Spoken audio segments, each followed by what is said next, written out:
And there's talk with Le'Veon that he doesn't want to be back with the Jets. Gase doesn't want him back. He wants him traded. So it kind of makes sense. We've talked about that before. Hopefully they would take on some of his contract. Now the question is, because I was researching this, it can't really be that simple. Right.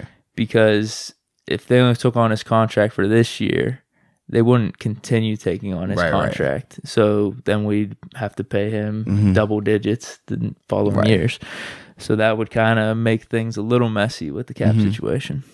I think that could definitely happen. I think that's just the conversation of money wise. And for me, I would be all for it. And having conversations with James Conner throughout the season last year, because around the trade deadline, that was a conversation as well. It was. The Steelers potentially trading for Le'Veon, and had the opportunity to talk to him on one of the radio shows I do and asked him, like, yo, how would you feel if Le'Veon were to return? And he said, man, I would love it because, number one, he's still good friends with Le'Veon. But number two, he said, man, the fact that both of them could be in that backfield together, that makes that offense that much more dangerous, that much more dynamic.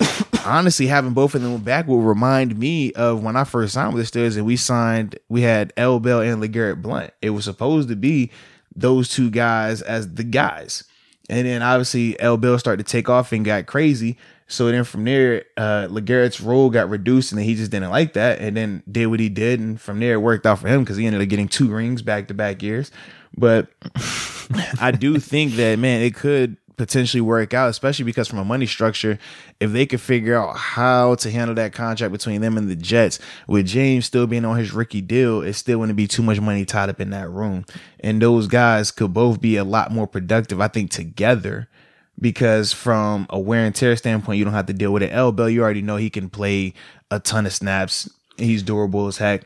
But with James, I think the reduction in terms of the amount of plays that he's playing, the amount of hit he's taking, could ultimately lead to more productivity for him. So I do think that could definitely work. And the whole time when Le'Veon left, he never had hard feelings with anyone. Now, granted, I wasn't a fan of when some of the players were making comments on his money situation.